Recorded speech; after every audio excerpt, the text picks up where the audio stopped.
Hi guys, welcome back to the Humble Gamer channel. I am the Humble Gamer and this is an indie game called The Bottom of the Well. Now, it's a game that I know has multiple paths in it. I'm only going to play through it once because it says a single playthrough would be about 20 minutes or so long. I don't know much about it, but like I said, I do know it has branching paths, so if you like my playthrough of it, please check out the link in the description below. It's free to play on Steam, so you can have a go at playing through all the different possibilities. So, click anywhere to start, let's go. We have started. I like the cursor, I like the sort of club's look of things.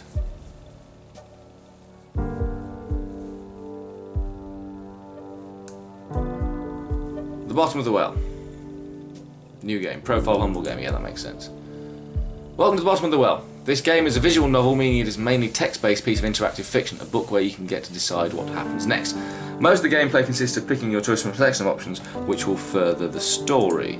Bottom of the Well does have some gameplay aside from multiple choice though, the most important of which is the kind of Alice, our protagonist, you are going to play. For your first playthrough we recommend you use default Alice, but customization is there to be used. Even if you complete the game, a different Alice might have a very different experience. If nothing else, you might just find a new way to die. Thank you for playing our game, Red Nettle Studio. Well, I would like a custom Alice, I think. Yeah, what the hell, we're going to do this. You customise your Alice down to individual stat points if you wish, although it is not recommended for your first playthrough. It is, however, advised for subsequent playthroughs. You can invest all 9 points before you can continue. Start customising. Right, let's say she's a good survivalist. We'll keep supplies, not too fussed about dating.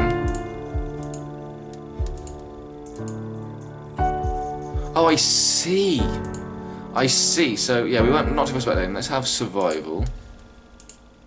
Because you can see here, there are the points I've got left, and you can see the red eyes that show us right. We'll give her some social life. Give her some fitness.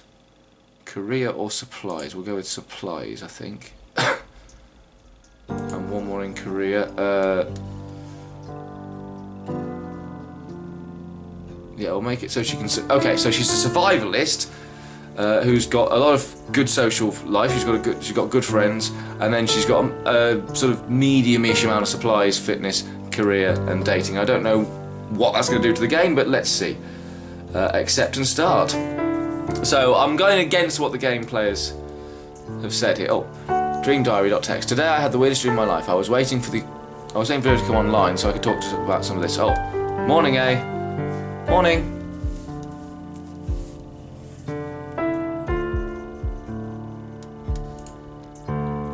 Did you catch the anniversary reading last night? No. Well, I tried, but I fell asleep. Listen, about that. You fell asleep? Oh, come on, Alice. Alice in Wonderland is like our favourite. Let me finish. Something happened. I was tuning in on my radio. You're such a Luddite. Amazing I can even catch you online. Shut up. I'm not a Luddite, I just like analogue things. Nothing wrong with that. Anyway, I was tuning into the broadcast and I must have hit the AM switch or something because suddenly the channel changed to something else. What? Aliens? Uh-oh. Government-run number stations? No, it was this weird, like, white noise at first. It's hard to explain why I was so drawn into it. I could maybe hear snippets of some melody, maybe lyrics, but the signal was weak. So you turned it off and continued looking for the Alice broadcast? So I went out on my balcony and turned the antenna around until the signal came more clearly. It sounded like more music with the odd signal in the background. When logic and proportion have fallen, sloppy, dead, and the white knight is talking backwards and the red queen's off with her head. Oh, so somebody's pirate radio broadcast of golden oldies. It felt like there was something else there, some message that the music was hiding. I know it sounds weird, and then I fell asleep. What a story. No, hear me out. I dreamed and I didn't know I was dreaming. Do you understand? It was entirely lucid, but like waking up in another world, except I didn't think of it as another world. Ugh, does this make any sense? You had a super lifelike dream where you didn't know what you were dreaming, but you were still lucidly in control. Sounds pretty rad to me. I'm sure it would have been, except for the whole end of the world, apocalypse bit in the dream. Okay, now you got my attention. Okay. I suspect we're going to be... So like I said, it was the end of the world. Everything I did that day felt like the real thing. Every smell, every sound, every colour, every touch. It's important you know that I wasn't acting like I would in a dream. I didn't know it was a dream. Heavy. There was no warning, no build-up, nothing. Just between one moment and the next, the TV had turned to to the emergency alert system and the voice sounded like it had been recorded in the 60s told us we were under attack. Were you alone? No, I was with some friends. We were having a movie night at my place watching... Holy shit, I think I was actually watching the new Star Wars movie. There was a scene where old Han Solo was just about to get knocked over when the TV just switched. Spoiler alert. Wait. The new Star Wars, as in Episode 7, on DVD? You know that date's your dream, right? Hadn't even thought about that. Sorry, go on. What happened next? Like I said, the TV suddenly tuned into the emergency alert system. Jacked the volume all the way up to... I didn't even know they could do that. The broadcast told us we were under attack right now and that we need to get to shelter, though we had less than 30 minutes before the bombs hit. Jesus, sounds scary. At first I didn't want to believe it. I switched the channel, but they were all the same. Then the sirens started. Tornado sirens, flood sirens, I don't know. And I knew things were serious. So what did you do?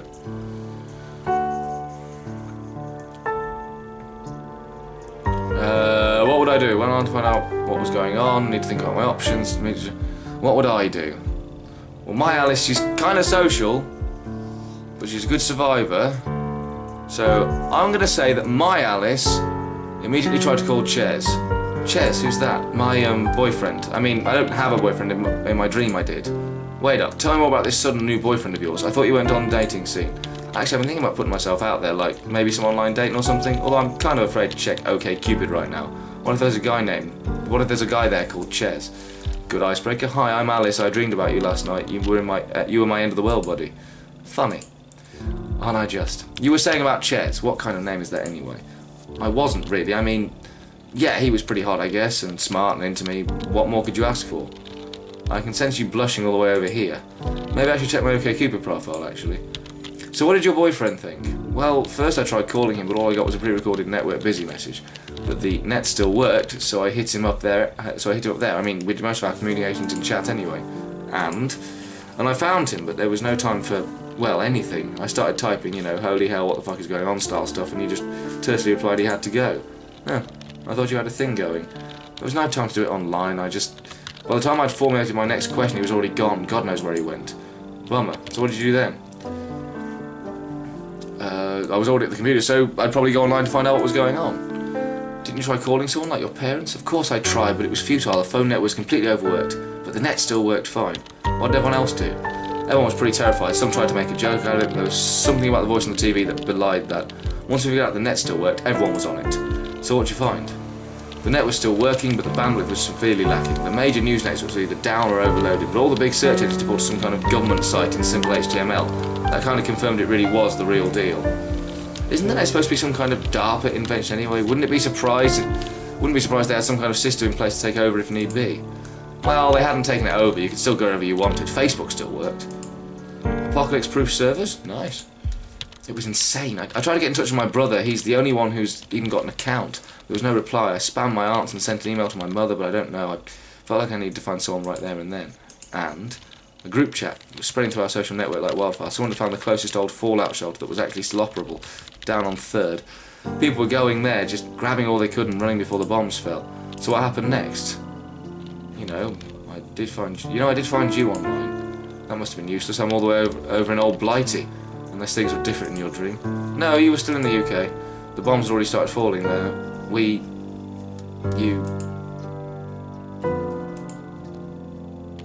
You disappeared. There was nothing more to do. It was only a dream, Al. Sure. So then what? I'd say the fallout shelter seemed like the best option. Let's do it. The old fallout shelter was down on 3rd. It wasn't far, close enough to walk anyway. Did you think to bring anything? Oh right, yeah. I grabbed the biggest bag I had, an old backpack I'd never bothered to throw out. Woo for hoarding, I guess. Right, I presume I can take 4 things.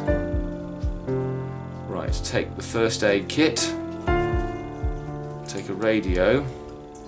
Sod spare clothes. Take a sleeping bag.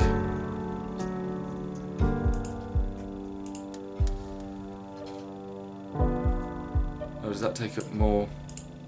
Does that take up more room? Drop radio, drop first aid kit. Take a sleeping bag.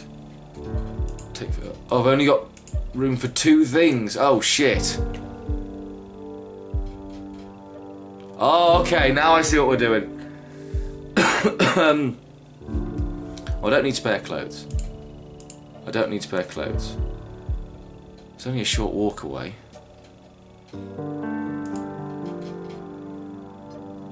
So I'm going to take food.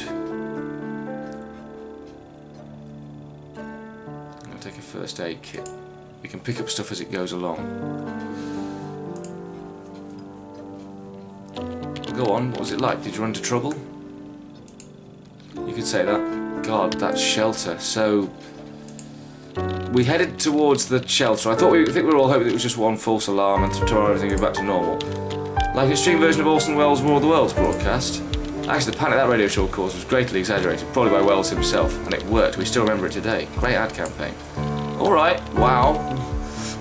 Calm down, developer. Nice way of getting it in there, though. I like that. Always go for facts, even if they are a little bit horseshoed, but I like it. Yes, that English lit degree is going to some use at least.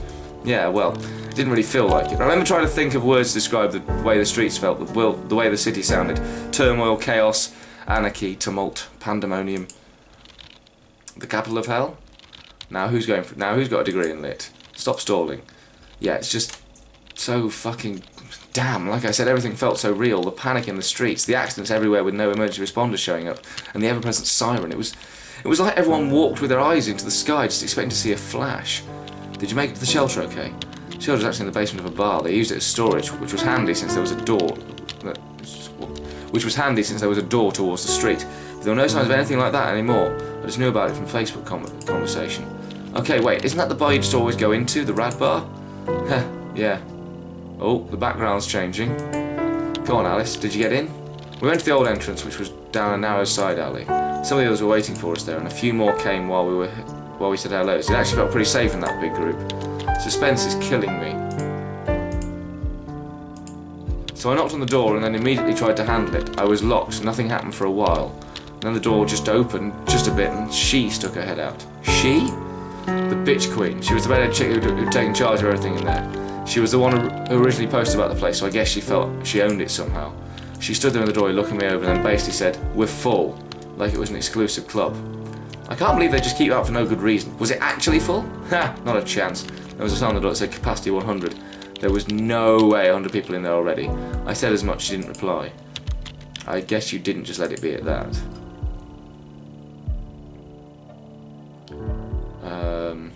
I said I wasn't the only one wanting to get in. I told there were others out here, and that we wanted in. It's not a very good argument on the premise that the place is full. Yes, except that I used it as leverage. I told her we were coming in one way or another. I guess there was something about the way I said it that made the others realise it was time to loom closer. You're right, thug, so she let you in?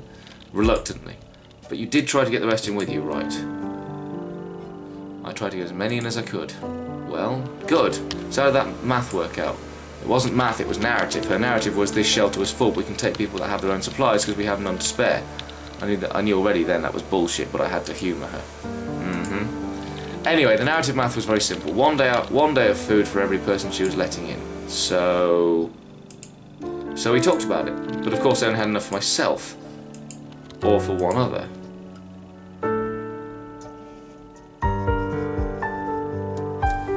Ooh, now I gave up both my food and my spot. I decided to just go in alone. I couldn't do it. I backed out of the deal. She's a survivalist. She probably feels she can make it out there. I gave up both my food and my spot. Wow. What else was I supposed to do? Well, I mean, go in. It didn't feel right. I gave my food and turned around and left. I stepped back from the door, the sound of it slamming shut still echoing in my ears. It was a sound of desperation. I knew there'd be no more opening it. I had to think of something else. What do the others think? They all looked at me for some reason. It was pretty weird. I didn't really think of myself as the leader type. So did you go with them together somewhere else? I was pretty sure they'd follow me, but the thought of me as a leader, I don't know, it scared me. I thought about maybe heading off by myself instead. So realistically, what were your options? I could try and leave town leading the group. I wasn't comfortable in the group, but I still wanted to leave town. The only safe place I knew was my apartment, so I headed back there. Now the apartment's not safe, not against a bomb. Leaving town you might find somewhere. I think safety in the group, but she's not comfortable being a leader. Well, cometh the hour, cometh the woman, so I could try and leave town leading the group. Little post-apocalyptic group of survivors. Did you have any idea what to do? Well, we need to get out of the downtown area fast, which left her with a few options. The streets... I can imagine they must have been pretty bad. You live centrally, don't you? Yep. And yeah, the streets were bad. Really bad. Accidents everywhere, gridlocked as far as I could see, panic, bedlam, awful. So no buses, no metro, and you don't own a car, correct? That's right, and neither did any of the others, but we had a few options. One was to start walking until we got out of the gridlock zone and then steal a car. People were leaving them with the keys in the ignition, just running away. Okay, sounds awful, and reasonable. Another would be to try and find a car as soon as possible and then use it to make a way out of the gridlock. What, like in the action movies, a truck or a bus or something smashing through? Something like that. Alright then, so what did you decide to do? Walk past the worst. Side walking was the best option. The whole downtown area was gridlocked, cars everywhere, people running down the sidewalks and sirens blaring. It was like one of those disaster movies, no hope of driving anywhere at any rate. But where was everyone going? Most of them were going home, I think. People were just in the wrong place at the wrong time. And there you are, running away from home. Once I made my decision, I stuck to it, no matter how much I was filled with doubt. Half an hour was nothing at all. But luckily the estimate was completely wrong. Sometimes I walk half an hour in the wrong direction just because I stubbornly refuse to believe I'm lost. I didn't know what was the right direction, but I did try and get wherever I was going as fast as possible. I stayed off the major roads, and especially roads that I knew led towards metro stations. Not that I was the only one who'd gotten that grand idea. Was there any danger? Like people attacking each other or something? No, I thought we were all going in the same direction, but then I realised the crowd was heading somewhere I hadn't planned to go, a subway station. What did you do? I elbowed a few people and ducked and weaved my way out of there before I was swept too far along, but I did lose precious time. Time, yes.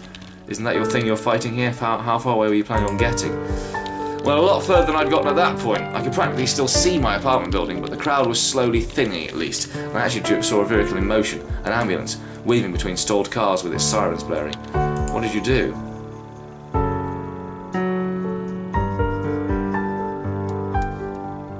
What I planned to do, to find and appropriate a car. Still not sure how easily justifying this to yourself. I was scared out of my wits and it seemed like a good idea at the time. Fair enough, so how'd you go about it? Well, first I scoped out a good candidate, then I stuck around for a bit to make sure the owner was well and truly gone, and then I just went for it. And nothing. I got in and there were no keys. I got out and repeated until I found one with keys. That must have taken a while. Little while, although I didn't want to have to deal with some angry car owner. Anyway, I had a vehicle, and even though the streets were still clogged, traffic actually moved by some magic. The roads were actually open. Well, no, everything was still extremely gridlocked, but the cars were at least moving without needing extra nudging. Getting caught on the freeway during an explosion doesn't seem like a good time, though. What was your plan?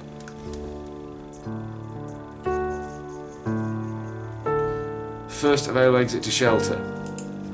So what did you find? I was really starting to feel like getting caught outside close to all of these buildings would be a very bad idea. When I saw a subway sign, I immediately headed that way. It was probably not very safe, though. I mean, it must have just been packed. Oh, yes. I got out as close as I could, but that was still a few streets off. As I got closer, I did see something that made my heart surge. Policemen, actual government workers. They were ushering everyone down below, and people were actually moving in a somewhat orderly fashion. Is your subway station bomb-proof? I have no idea. I was caught in the stream of people either way, and I found myself shepherded below ground. The smell of pee and vomit and body odour and the crying and shouting made talking impossible. Oh, excuse me. So a regular Friday night on the underground. Funny. Anyway, there was actually a semblance of order down there. Policemen were giving people a place to sleep. Also down on the tracks. And you ended up on the tracks. Nothing but my clothes on my back pretty much. I just pulled my knees up to my chest and held my head down and waited for the end. At least you weren't alone. And it had to be safe underground, right? It didn't feel safe, not at all. Someone could have knocked me out. Hell, someone could probably have shanked me down there for all, and no one would have noticed. I was always more frightened of the other people than I was about the bombs. The bombs were just abstract threats, while all these panicking people were right there. What, no coming together of people, no great communion in the face of danger? Every man for himself. Anyway, apocalypse. So was it real? I mean, in the dream? Yes, the first one was the worst because the light went out with it. I tried to make myself as small as I could, but I still got kicked once or twice by people running by in a panic. A few moments later there were flashlights out, police shouting to tell everyone to be calm. Be calm? Bullshit, the lights were out and it was completely utter pitch dark. The first one. There were more, I lost count. With each blast there was this terrible sound from the roof like it was crying out. Small pieces of it rained down with every rumble and we responded to its cry. Jesus Christ. Did the roof hold? It groaned, rocks tumbled down, someone got hit by one big enough to hurt and they cried out. I don't think the station was very far underground at all, and it hadn't been designed with bombings in mind. That must have been pretty harrowing. Not just for me. A lot of people got up and said they weren't going to stay. There was a surge of people, panic was mounting again. It was quiet outside, the policemen didn't want anyone leaving yet. There was a lot of screaming, just some demanding to be let out. I had nothing to avoid getting jostled or trampled again. What did you do? That's when the final bomb hit. Close. Maybe it had been shot off course, maybe. Maybe he'd have been shot out, of course, maybe, who knows. I was looking towards the exit when it hit. I could see the firestorm sweeping down into it, engulfing the hapless policemen and anyone who had been pushing against them to come out. Everyone screamed, but it was drowned out by the sound of the roof beginning to fall. Dust covered everything. Holy shit, what did you do? After I finished coughing, something was burning so I could actually see, although I didn't particularly want to. What I saw was that most were either huddling down, praying to whatever god they had that they wouldn't be buried alive, or then trying to escape. No one could get past the burning wreckage to the entrance, but the subway tunnels were wide open. Most were carrying to the tunnels leading westwards, away from the downtown area, but it was a stampede. The tunnels leading east, back from where I came, were practically empty by comparison. I'll get out of there with you, regardless of direction. Where'd you go?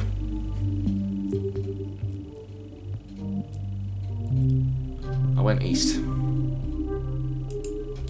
Rushed to the east tunnel, heedless of what came behind me. As I ran, I heard the collapse of the subway station behind me, and I saw it as all light went out. Oh shit! Good you got out of that one. Yeah. Till to realise I'd lost my whole group, I was alone again. Hopefully they made it into the other tunnel all right. Of course, once the light was gone, I was blind as a bat. I think the first thing I did was trip on the track and scrape my knee. The second thing I did was grope my way to the wall and collect myself. Less than optimal. I was way too freaked out to think about anything. I called out several times but there was no one. Either way, they had already ran away, far, far away, or I was the only one there. Well, heading back to the ground zero might not have been the brightest idea, but hey, you didn't have to go all the way, right? The thing was, I knew this line. This was my line. The next stop was my stop. So right back at zero, pretty much. At least it was faster to walk underground than above ground. Had the station collapsed? Take a wild guess. Of course it had. That's not good. I only realised it was blocked, of course, when I walked into it. I couldn't even describe the despair I felt then, but somehow I managed to collect myself. Survive was the mantra in my head. Wasn't there anything? Any opening? I crawled up onto it, groped my way around blindly, trying to find some hole. That's when I felt fresh air. Oh! I immediately started digging, hands bleeding, cutting myself on rocks and steel and whatever. I didn't care. And then I saw a faint light through what appeared to be a window. It was a train car. A train? Yep. Must have been the station when the bombs hit. I started digging. I mean, this took a long while, a full day at least. I'm out of food and I'm not feeling happy, and I've got no friends. But in the end, I had unearthed the emergency exit at the back of a train car, and you got that one open too. With some effort, I had no shortage of blunt objects though. When I stepped into it, I realised it was sunlight I was seeing further ahead of me. I could have cried. So you could get out? Yes, through one of the windows. I crawled through a short tunnel made out of debris, careful not to look at what else the tunnel was made of, and crawled up into, well, pretty dim, pretty foreboding sunlight, but still sunlight. And what did it look like? Better than the tunnel, but not by much. The sky was dark, a rain of ash was coming down. The city was burning, scorched, ruined. A bit like me, probably, crawling out of that hole. Oh. Radioactive ash? Presumably, although I was too busy breathing in gulps of fresh air to give a hoot. So what did you do?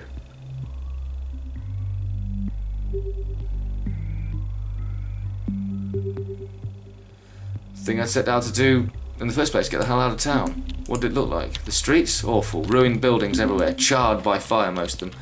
We had to pick our way between cars and debris and bodies. There were so many bodies, it makes me sick just to think about it. Must have been pretty difficult to travel.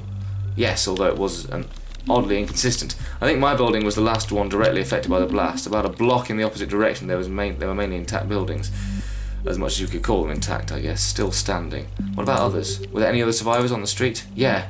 There were others. A lot of them were a lot worse off than me. Some were blind, others were burned, broken, or in shock. There was just nothing I could do. Where was the government? I don't know. No one knew. I hadn't heard a single ambulance siren since the event. For all we knew, there was nothing left. Did you figure out where to go? I started coming across survivors soon enough. People like me, some with backpacks and some with just clothes on their backs. It was absolutely wretched to see them. Some were staying put, but most were moving. Rumour had it there was an evacuation shelter set up at the college. What, like your college? Yeah. Talk about going back where you started. Go on, how'd it go? It was pretty slow going, and even though I tried to keep out of most of the rain, there wasn't all that much we could do. But at least there was a goal. We had others to help us get there. I had a breathing mask, mate. I made a breathing mask out of a spare shuttle. I'm not sure it helped much. So it was real, the evacuation centre? Not so fast. There's still a slight obstacle in the way. Oh, what's that? The river. There's a river?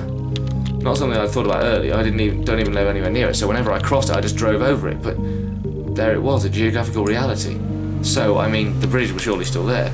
True, but when we approached them, we realised they were occupied. Uh-oh. By whom? Not sure. I saw them from afar and kind of ducked into cover. I saw immediately they weren't good news. They had guns and were harassing other people who'd come onto the bridge. I think they were mugging them. Did they let anyone pass? Yes, some. but I didn't know what the price was or if they had some other criteria for letting people through. So what did you do? There were other bridges across. I went down river to find one. Well, say the other bridges are going to have similar setups. Seems like the likely thing to do. I was willing to take the chance. I wasn't going to tangle with a group of armed men, even if I lost some time. How much time did you lose? There's actually not much else to say. Huh?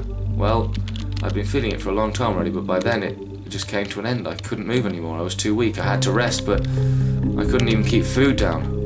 In the end, I couldn't even stay conscious or talk. Radiation poisoning? Yes, of the acute bad kind. I suppose it's lucky I can't really say much more about my last time on Earth. I was too delirious, too out of it, to really somewhat notice or realise anything anymore. I came in and out of it. Mostly I remember incredible pain and whenever I was conscious. And thus concluded my dream. Well, that was interesting. What do you think? I think it felt incomplete, like there was something missing. But that wasn't the way it was supposed to end, you know? Dreams are supposed to end in certain ways. This one was, I think. I felt like it was trying to tell me something, but I wasn't listening closely enough. Maybe you can try again next night, see if you hear the same recording. Speaking of, what frequency was this on? That's the weird part. When I tried to see, I realised I'd hit the right channel, and it was in fact reading Alice in Wonderland. And this isn't exactly some obscure numbers station frequency on the M bands. Well, maybe you'll dream it again next night. That's the good thing with dreams. You can always dream them again, and maybe do something different the second time around. And so there you go. That's the end of my playthrough. Yeah, there were choices I made there that I would obviously take again. Some Red Nettle Studio is Natasha Bolotovich Trigg, natashatrig.com, graphics and CEO, Peter Skult, narrative designer. Additional credits: music and sound by Juicy Elisa El-Silar, I think that's how you pronounce the A with the umlaut, I'm not sure. Fonts, typewriter and Hannah handwriting, Roger White, www.fontspace.com. Built on Fungus by Chris Gregan, fungusgames.com. So that is my playthrough. Obviously, it is a narrative adventure, and you can pick so many different endings. It's a little bit, little bit like those Goosebumps Scare Yourself. I haven't held my finger on it. I made my choice and I stuck with it, and in the end I ended up dying of radiation poisoning. But I did it selflessly. I managed to save some people in a shelter, so you know, I'm quite happy with that. I've had a couple of dreams like that, although I usually end up surviving somehow. I don't know how. I seem to, like, in my dreams, I seem to make myself a superhuman person that can cope with anything. But, you know, that is my playthrough of it. Like I said, I might come back and do it another way up for the channel, but I'm not sure. I think it's better to let you see what the game is and then you guys go off and play it yourselves. Please do that. Check in the description below. Check out the other one-shots and indie games I've done in the description below. It's also the playlist you would have seen this one on if you're watching it as a playlist. Thank you very, very much for watching. I was me, that was the bottom of the well. I'll see you very, very soon with some more gaming. Goodbye. No, these are the legs. You see, this is the width of the legs. The toes, and this is the previous thing. No, why would you do that?